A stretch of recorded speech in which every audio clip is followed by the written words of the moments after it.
Vote ঘোষণার আগে মানে নির্বাচনী আচরণবিধি লাগু হওয়ার আগে পর্যন্ত জাতীয় নির্বাচন কমিশন কি নখদন্তহীন বাঘ?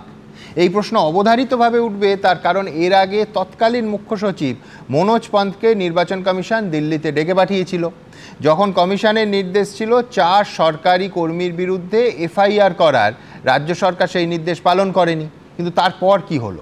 আচ্ছা, এমন কি যেটা আইনত কমিশনের এখতিয়ারভুক্ত ছিল, নির্বাচন কমিশন চাইলেই অনায়াসে করতে পারত, সেটা হলো সরাসরি এফআইআর করা। সেটাও কিন্তু জাতীয় নির্বাচন কমিশন করেনি। তাহলে কমিশন কি সত্যি নখদন্তহীন বাঘ? এই প্রশ্ন তো অবধারিতভাবে উঠবে। সজল, সুমনদা, দেখুন, আমি তো আর এখানে বিশ্বনাথ দ্বারা 50-50 খেলতে পারেন, সময় দেখে নেন 4 মিনিটের 2 মিনিট এদিকে 2 মিনিট ওদিকে। আমাদের তো সেটা সেই মানসিকতায় আসি না।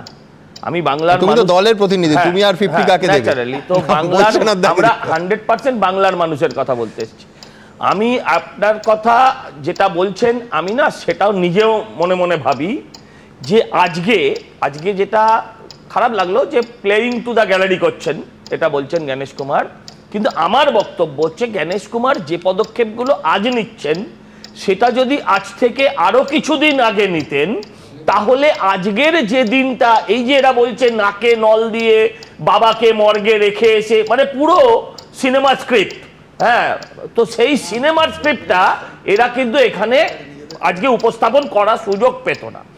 দেখুন, আপনারা নিজেরাও বলছেন যে বিএলওদের দিয়ে, তাহলে কি বলবে? এই তোমার কথা অনুযায়ী তৃণমূলের নাটকে, যদিও মানুষের সাফারিংটা একেবারে বাস্তব সত্য, কিন্তু আমি বলছি তৃণমূলের চিত্রনাট্যে জ্ঞানেশ কুমারও শামিল। না, এই আমি যেটা বলতে চাই, যে সেটা আমি আসছি একটু বলতে দিলে, সেটা হচ্ছে যে এই যে ঘটনাগুলো উনি আজ করছেন, এগুলো যদি একটু আগে করতেন, মানে যদি আজ থেকে 1 মাস আগে করতেন, তাহলে নাইদার মানুষকেই সাফার করতে হতো না, তৃণমূল এই কাজগুলো করতে পারত।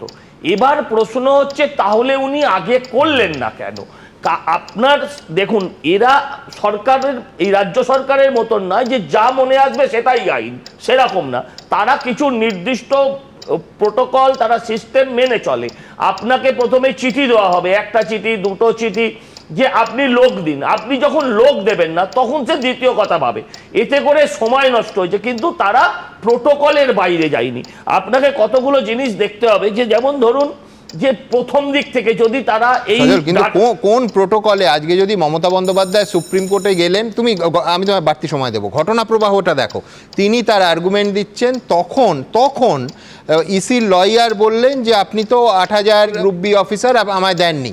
আমি বলছি তার আগে, তার মানে তর্কের খাতিরে আমি যদি ধরে নিতাম যে মমতা বন্দ্যোপাধ্যায় সুপ্রিম কোর্টে গেলেন না, কোনোদিন কোর্টে ইসির লয়ার এই খামতিটা বলতেন না, এখনো দেননি। সুতরাং আমি দেখাবো আলাদা প্রতিবেদন, কিন্তু পুরোটা তো আফটার থট। এখন না, 8500-এর কথা তো কেউ জানতেই পারতো না। আপনাকে বলছি, 8500-এর কথা কেউ জানতে পারতো না। সরকারের সব কথা জানার কথাও নয়, কিন্তু সরকার যে, মানে কমিশনের সব কথা পাবলিকের জানার কথাও না, কিন্তু কমিশন যে তাকে জানিয়েছে যে 8505 জন লোক দিতে হবে, এটাও তো মিথ্যে নয়। আজকে কোর্টের গেছে বলে, আপনারা লাইভ দেখেছি বলে আমরা বিষয়টা জানতে পেরেছি। কিন্তু এমনটা নয় যে নির্বাচন কমিশন তার থেকে লোক চাইনি, তার থেকে লোক চেয়েছে। এবার যে দেখুন সরকারের মানসিকতা, সে যে 8505 জনকে দিয়েছে, এখন প্রথম দিনই আমাদের শুভেন্দু অধিকারী বলেছিলেন যে এগুলো ফলস আছে, এগুলো বেশিরভাগই ভুয়ো, এবং এখন দেখা যাচ্ছে যে সেই ধরনের অভিযোগের সত্যতা ধীরে ধীরে প্রমাণ হচ্ছে। আমি বলছি যে আপনি একটা জিনিস ভাবুন, যে সারা ভারতবর্ষে হচ্ছে, সব রাজ্য বিজেপি শাসিত নয়, সেখানে হতে পারছে সুষ্ঠু এবং সুন্দরভাবে, কিন্তু এখানে হচ্ছে না। এখানে এই যে বলছে মাইক্রো অবজারভার নিয়ে আমরা জিতে গেছি, মাইক্রো অবজারভারদের কোনো দিনই নাম বাদ দেবার অধিকার ছিল না। সেই অধিকারটা না থাকাটাকে আরেকবার, দ্বিতীয়বার সুপ্রিম কোর্ট সেটা মানুষের সামনে এনে দিয়েছেন। আসলে বিষয়টা কি দেখুন, বিষয়টা হচ্ছে পুরো ব্যাপারটা প্লেয়িং টু দ্য গ্যালারি যদি কেউ করে থাকেন, তার নাম মমতা ব্যানার্জি। তিনি, আপনি প্রথম থেকে ভাবুন, প্রথম খেলাটা খেললেন যে আমার প্রাণ থাকতে এসআইআর হবে না, তারপর 3 দিনের মধ্যে প্রাণ নিয়ে এসআইআর এর ফর্ম টেরাপ করে দিয়ে ফেসবুকে ছবি দিয়ে দিলেন, তারপর উনি বললেন আমি লাস্টে সই করব। এরকম ভাবে একের পর এক তালবাহানা করতে করতে তখনও কোর্টে যাননি। কোর্টে গেলেন কখন? কোর্টে গেলেন একদম শেষ দিকে, যখন 90-85 কাজ হয়ে গিয়েছে, তখন কোর্টে গিয়ে নিজেই দাঁড়িয়ে পড়লেন। এই যে উনি চুরি করেছেন বলে যে মামলাটা হয়েছে, সেই চুরির মামলায় কিন্তু উনি অ্যাপিয়ার করছেন না। সেখানে আবার কোটি কোটি টাকার উকিল। এবারে এইটা কি হচ্ছে, প্রান্তিক মানুষকে উনি বোঝাতে চেষ্টা করছেন যে আমি তোমাদের জন্য করছি। এটাই আমি আগে বলছিলাম, যদি নির্বাচন কমিশন প্রথম থেকে এটা করতেন, আজকে কি বলা হচ্ছে, নির্বাচন commission is equal to BJP, আপনারা অনেকে বলছেন, এবার ওরাও এটা বলছে। এই জায়গাটা এস্টাবলিশ হতে পারতো না, এই জায়গাটা। এবার প্রশ্ন হচ্ছে যে কেন করলো না। এটা যদি বিশ্বনাথ দা হতেন, আমি শিওর, বিশ্বাস করুন আমার এটা কোনো দ্বিধাদ্বন্দ্ব নেই, যদি মানে ইলেকশন কমিশনে উনি থাকতেন, এতদিন সবকটা ডিএম ভিএম সব জেলে থাকতো, বিএলও ডিএম এক সেলে বন্দি থাকতো। কারণ একটা অঙ্গরাজ্যে এত বড় 140 কোটির দেশে এসআইআর এর মতন এত বড় জায়গায় দাঁড়িয়ে যে আইনগুলো আছে সেগুলো সব যদি সঙ্গে সঙ্গে এক্সিকিউট করা হতো, তাহলে এই রাজ্যে অনেক আগে রাষ্ট্রপতি শাসনের কথা ভাবা হতো। কিন্তু আমি বলছি আমি কাজ করতে পারছি না, আমি তার জন্য ব্যবস্থা না নিলে লোকে তোমার থিওরিটাই বলে দেবে যে এটাও সাজানো চিত্রনাট্য, যে জ্ঞানেশ কুমারকে সহযোগিতা করছে না রাজ্য সরকার অ্যাকর্ডিং টু ইউ, কিন্তু তিনি কোনো ব্যবস্থা নিচ্ছেন না। ধরো যন্ত্রণা, তুমি চিত্রনাট্য বললে, সেই যন্ত্রণার প্রতিবাদ করতেই তো শ্রমিক ভট্টাচার্য বললেন যে জ্ঞানেশ কুমার দিল্লিতে বসে থাকতে হবে না, ওনাকে কলকাতা এবং জেলায় জেলায় ঘুরতে হবে।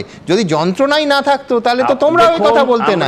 আমরা রাজনৈতিক কর্মী, আমরা সমাজের বাস্তব চিত্রটা তুলে ধরছি, কিন্তু যাদের একদম ওই লক্ষণ রেখার মতন গন্ডি এঁকে দেওয়া আছে, তাদের গন্ডি পার হবার আগে তাদের 4 বার ভাবতে হয়। যারা আমরা রাজনীতি করি আমাদের ভাবতে হয় না। কিন্তু আমার হাতে আইন থাকলে আমি তা প্রয়োগ করব না। বলছি মানে 3টে দিক দেখনি। দিনের পর দিন যখন আপনারা দেখেছেন যে এসআইআর এ রাজ্য সরকার অসহযোগিতা করছে, একটা বৃহত্তম রাজনৈতিক দল হিসাবে আপনি কতটুকু পথে ছিলেন, কতটুকু প্রতিবাদ করেছেন, কতটুকু মিটিং করেছেন, কতটুকু মিছিল করেছেন, কতটুকু বন্ধ করেছেন, যখন আপনি দেখেছেন যে এক নাম ইউজ করে 50টা ফর্ম ফিল আপ করা হয়েছে, যখন আপনি দেখেছেন যে জন্মের আগেই মানে জন্মের সার্টিফিকেট আপলোড করা হয়েছে, তা নিয়ে আপনি কয়টা মিটিং করেছেন, কয়টা জন সচেতনতা করেছেন, কয়টা মিছিল করেছেন। আপনি বিরোধী দলের ভূমিকা নিতে পারবেন না, তার দায়টা আপনাকে নিতে হবে না। এবং একই সাথে আপনাকে বলি, আজকে জ্ঞানেশ কুমারকে নিয়ে প্রশ্ন তুলছেন, একই তো সিবিআই ইডির প্রশ্নে প্রত্যেকটাতে আপনারা বারবার লক্ষ্য করা যাচ্ছে কেন্দ্রীয় এজেন্সিগুলো কেন কাজ করতে পারে না। এটা যেমন কনস্টিটিউশনাল বডি কাজ করতে পারছে না পশ্চিমবাংলায়, এসে গোপ্তাকে পড়ে যাচ্ছে, একই তো আপনারা সিবিআই ইডি একই তো ভূমিকা। তাহলে কি এটা আমরা চিত্রনাট্য, কি বৃহত্তম চিত্রনাট্য ভাববো? শান্ত হয়ে বলুন। আমি আপনাকে বলছি চিত্রনাট্য না, যেভাবে আপনি আঙুল তুলছেন রাজনৈতিক দলগুলো সন্ধ্যেবেলা স্টুডিওতে এসে যায় স্নো পাউডার মেখে, সেরকম আপনাদের দিকেও সাধারণ মানুষ আঙুল তুলবে। যারা এত প্রতিবাদী চরিত্র তাদের কখনো কোনো মিছিলে দেখা যায়নি।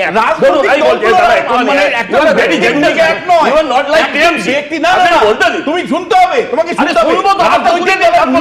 তুমি পাওয়ারে যেতে চাইছো, তুমি ক্ষমতা দখল করতে চাইছো। আমরা ক্ষমতা দখল তো নয়, আমরা কেবলমাত্র বিশ্লেষণ করতে যাচ্ছি। আরে দাদা, শুধু বিশ্লেষণ করে বাঁচবেন না, আপনিও বাঁচতে চান কিনা আপনার প্রজন্মের কথা ভেবে।